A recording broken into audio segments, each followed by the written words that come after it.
Hello everyone, good morning. आपका स्वागत है हमारे चैनल आका प्रोडक्शंस में। आज हम आपको मिलाने वाले हैं डॉक्टर शैलेश पटेल, जो कि एक फिजियोथेरेपिस्ट है।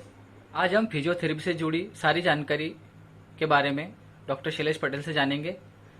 तो चलिए बिना किसी देरी किए हम डॉक्टर शैलेश पटेल को आमंत्रित करते हैं, जो कि अभी न्यू लाइफ हॉस्पिटल खंडवा में वर्किंग है as a physiotherapist, as a senior consultant. Welcome doctor Shailesh Patel, आपका स्वागत है हमारे चैनल में।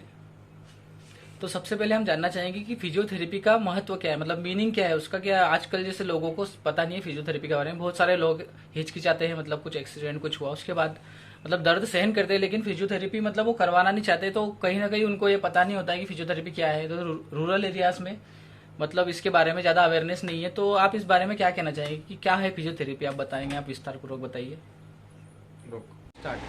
बिल्कुल आशीष जी, मैं आपको बताना चाहूँगा फिजियोथेरेपी एक ऐसी स्पेशलिस्ट यूनिक ब्रांच है मेडिकल साइंस की, जिसमें हम इलेक्ट्रोथेरेपी और एक्सरसाइज थेरेपी का कंबाइन यूज़ कर पेशेंट का ट्रीटमेंट करते हैं, जिसके अंतर्गत हम पेशेंट के मूवमेंट रिलेटेड पेन का ट्रीटमेंट करते हैं। फिजियोथेरेपी के अंतर्गत हम पेशेंट को एक्सरसाइज के थ्रू सबसे पहले हम पेशेंट के पेन को रिड्यूस करते हैं। देन जनरली कभी कभी हमको मोडेलिटीज पर्पज से भी जाना होता है, मतलब इलेक्ट्रोथेरेपी जो यूनिट हमारी एक साइड ब्रांच है फिजियोथेरेपी में, उसका भी हम यूज़ करते हैं फिजियोथेरेपी में, using generally neuromuscular joint pain, muscles pain, इसके यूजेस होते हैं। अच्छा अच्छा सर, हम आगे आपसे जानना चाहेंगे, जैसे फिजियोथेरेपी के बारे में आपने बता दिया। तो जैसे फिजियोथेरेपी तो आप हम समझ चुके हैं कि क्या होता है, लेकिन फिजियोथेरेपिस्ट क्या होता है, मतलब फिजियोथेरेपिस्ट क्या क्या चैलेंजेस आपके सामने आते हैं, मतलब फिजियोथेरेपी में आपके सामने क्या क्या चीजें आती है, तो वो उसके बारे में थोड़ा बताइए, विस्तार पूर्वक बताइए। लोकल एक लैंग्वेज में मैं आपको समझाना चाहूँगा। जैसे फिजियोथेरेपी का एक साधारण अर्थ होगा एक मूवमेंट का डॉक्टर। अच्छा अच्छा सर। बेसिकली रूरल एरियाज़ में एज अ फिजियोथेरेपिस्ट वर्क करना बहुत बड़ा मेजर चैलेंज होता है। यहाँ पे पब्लिक में आपको या रूरल में जो एक नॉन एजुकेटेड रेशियो ज़्यादा होता है, वहाँ पर आप फिजियोथेरेपी को समझाना, वहाँ पर फिजियोथेरेपी की इम्पोर्टेंस समझाना, यूजेस ऑफ फिजियोथेरेपी, किस चीज़ में हम फिजियोथेरेपी का यूज़ ट्रीटमेंट ले सकते हैं नहीं ले सकते हैं, ये चीज़ एक बहुत बड़ा बोल सकते हैं आप कि चैलेंज होता है, बड़ा मेजर चैलेंज होता है रूरल एरियाज़ में। अच्छा अच्छा सर।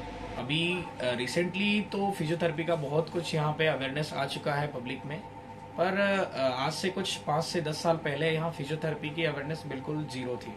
पब्लिक में फिजियोथेरेपी का कंसेप्ट होता था एक पहलवान, लाइक पहलवान। पब्लिक समझ नहीं पाती थी कि एक मसाज करने वाला व्यक्ति और एक फिजियोथेरेपिस्ट में क्या अंतर है, differentiation in between them and us. So rural areas में सबसे पहले तो मेरे लिए एक मेन टारगेट तो यही रहा कि पब्लिक में फिजियोथेरेपी का कंसेप्ट समझाना। अच्छा अच्छा।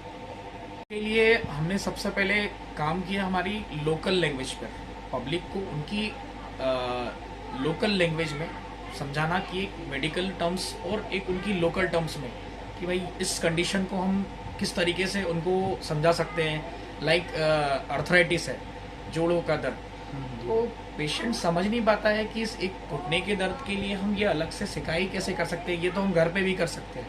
तो बेसिकली अंतर यही होता है कि हम घर पे जो सिकाई कर रहे हैं और आप एक अंडर सुपरविजन यहाँ पर आकर हमारे थेरेपी इलेक्ट्रोथेरेपी यूनिट का यूज़ करके जो ट्रीटमेंट ले रहे हैं, तो इसका डिफ्रेंसिएशन हम पब्लिक को किस तरीके से समझाएं।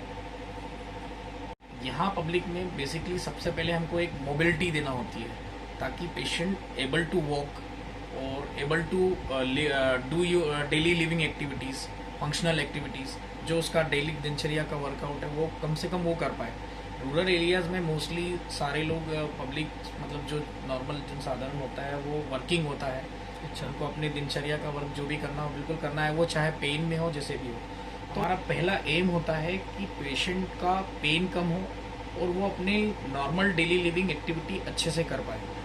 इसके लिए हम उनको घर पे होम प्रोग्राम डिज़ाइन करके देते हैं, जैसे कि उनको बता देते हैं कि भाई ये काम आप किस तरीके से किस मूवमेंट में कर सकते हैं। ये एक होम प्रोग्राम हम उनको बेसिक घर के लिए एक्सरसाइजेस बताते हैं, जिससे कि वो अपनी डेली लिविंग एक्टिविटी भी कर पाए और उनको अदर कोई अदर चेंजेस मतलब पेन या फिर और कोई डिफॉर्मिटी उनकी बॉडी में ना आए।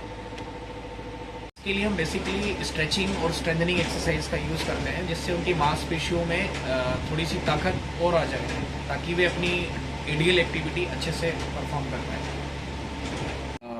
लास्ट में सिर्फ मैं आपको इतना बताना चाहूँगा कि फिजियोथेरेपिस्ट का मेन रोल होता है, physiotherapist can treat the cause of the problem associated with its symptoms. Basic main cause को हमको ट्रीट करना है और उसके साथ साथ उसके सिम्टम्स को भी। तो सर हम आगे आपसे जानना चाहेंगे जैसे किन किन कंडीशंस में हम फिजियोथेरेपी को अप्लाई कर सकते हैं, मतलब क्या क्या कंडीशंस ऐसी होती है, तो उसके बारे में हम आपसे आगे जानना चाहेंगे सर। जी आशीष जी, बहुत अच्छा सवाल है आपका कि यूजेस ऑफ फिजियोथेरेपी। आज के समय में फिजियोथेरेपी का यूज़ बहुत हद तक एक अच्छे लेवल पर चला गया है। बेसिकली सबसे पहले फिजियोथेरेपी अब्रॉड से स्टार्ट हुआ था। आज फिजियोथेरेपी एक नए लेवल पर पहुंच चुका है, जिसमें बहुत सारी हमारी दैनिक दिनचर्या डेली लिविंग एक्टिविटीज़ के अंदर हम फिजियोथेरेपी का यूज़ होता है। उसके अंदर एक्सरसाइजेस होती है, जिम एक्सरसाइजेस के अंदर आजकल फिजियोथेरेपी का यूज़ होने लगा है। बेसिकली बहुत सारी न्यूरोमस्कुलर, मस्कुलोस्केलेटल, मसल्स और जॉइंट से रिलेटेड प्रॉब्लम्स के अंदर हम लोग फिजियोथेरेपी का यूज़ करते हैं। बहुत सी फंक्शनल एक्टिविटी के अंदर प्रॉब्लम आती है, उसके अंदर हम फिजियोथेरेपी का यूज़ करते हैं। जॉइंट्स के अंदर मूवमेंट रिस्टोर करने के लिए, जॉइंट्स के अंदर मोबिलिटी को बढ़ाने के लिए, पेन को रिड्यूस करने के लिए, बहुत सी कंडीशंस के अंदर जॉइंट्स के पेन के अंदर हम लोग फिजियोथेरेपी का यूज़ करते हैं। सर जैसे मैं आपसे एक और चीज़ के बारे में जानना चाहूँगा, मैंने सुना था कि फिजियोथेरेपी में रिहेबिलिटेशन एक नाम की चीज़ होती है, तो वो उसके बारे में अब क्या बताना चाहेंगे सर, मतलब क्या होता है फिजियोथेरेपी रिहेबिलिटेशन? जी बिल्कुल आशीष जी, मैं आपको बताना चाहूँगा फिजियोथेरेपी रिहेबिलिटेशन का मीनिंग होता है, फिजियोथेरेपी एक ऐसा ट्रीटमेंट है जिसका यूज़ बेसिकली सेकेंडरी ट्रीटमेंट के रूप में यूज़ किया जाता है। मतलब आप समझ सकते हैं कि इसमें हम पेशेंट का ट्रीटमेंट साइड में कोई एक चिकित्सा पद्धति के साइड वाइज ट्रीटमेंट हम लोग कर सकते हैं। मतलब पेशेंट का कोई मेडिकली ट्रीटमेंट स्टार्टेड है या फिर कोई थेरेपी लाइक दूसरी चिकित्सा पद्धति लाइक एक्यूप्रेशर, एक्यूपंक्चर होता है, लाइक दूसरा कोई ट्रीटमेंट, नेसेसरी ट्रीटमेंट उसके साथ में पेशेंट के, हम फिजियोथेरेपी को कंटिन्यू कर सकते हैं। इसे हम फिजियोथेरेपी रिहैब भी कहते हैं। सर इसके अलावा और कौन सी मेजर कंडीशंस होती है जिसमें हम लोग फिजियोथेरेपी को अप्लाई कर सकते हैं सर?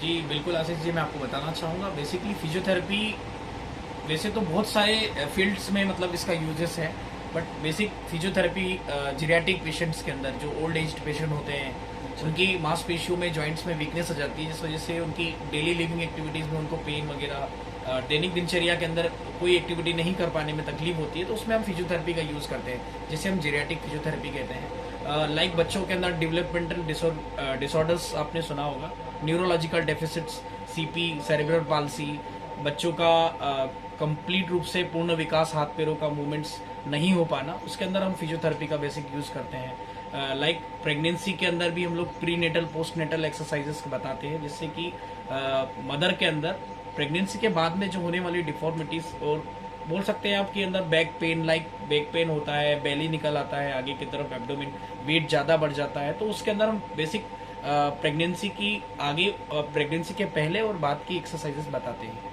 इसके साथ साथ हम ऑर्थोपेडिक पर्पज से देखा जाए तो post operative, after fracture plaster लगता है, तो उसके बाद में जब जॉइंट्स के अंदर मूवमेंट कम हो जाता है, जॉइंट्स स्टिफ हो जाते हैं, तो उसके बाद में भी पोस्ट ऑपरेटिव फिजियोथेरेपी हम लोग देते हैं, जिसके तहत हम जॉइंट्स के अंदर मोबिलिटी वापस से, उसकी एक रेंज, जितना जॉइंट के अंदर उसका मूवमेंट होता है उतना वापस से रिगेन करते हैं, मसल पावर को वापस से बिल्डअप करते हैं। सर जिससे रिसेंटली देखा जाए, अभी नोवल कोरोना वायरस एक बहुत बड़ी प्रॉब्लम से हम जूझ रहे हैं आज के तारीख में, तो हम जानना चाहते हैं कि इस फील्ड में अब आप किस तरह से फिजियोथेरेपी को अप्लाई करते हैं सर, मतलब क्या इसका रोल है फिजियोथेरेपी का इस फील्ड में?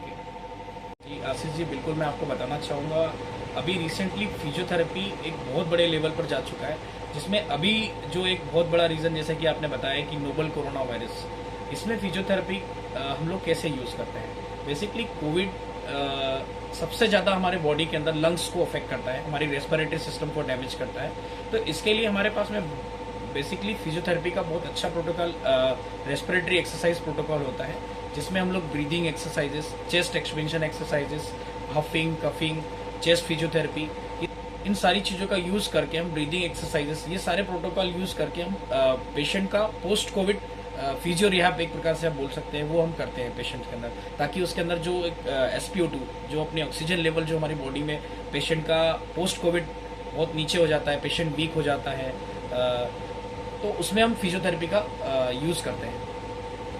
सर बहुत सारी चीज़ों के बारे में आपसे आज जानकारी मिली, मतलब बहुत सारे पॉइंट्स ऐसे थे जिसके बारे में हम जानते नहीं थे, हमारे व्यूअर्स भी नहीं जानते थे, तो आपका धन्यवाद सर, इन चीज़ों के बारे में आपने हम सबको अवेयर किया। इसके साथ ही सर हमारे व्यूअर्स को आप क्या क्या बताना चाहते हैं सर, और आपकी आपकी तरफ से तो आप बता सकते हैं सर। लास्ट में आशीष जी, मैं सिर्फ आपको सिर्फ अपने व्यूवर्स के लिए यही बोलना चाहूँगा कि रिसेंटली अभी जो टाइम चल रहा है कोविड का, और ये सारी जो इसमें इम्यूनिटी बॉडी की कम हो जाती है, जिस वजह से ये संक्रमण हमारी बॉडी में आ जाता है। तो बेसिकली हमें डेली नित्य एक्सरसाइज करना चाहिए, जिससे हमारे बॉडी के अंदर ऑक्सीजन का लेवल भी अच्छा बना रहे मांसपेशियों में, और बॉडी के अंदर इम्यूनिटी स्ट्रांग रहे। Be healthy, be happy. Thank you. Thank you sir हमारे चैनल में आने के लिए, ऐसे आते रहिए सर। धन्यवाद सर। Thank you.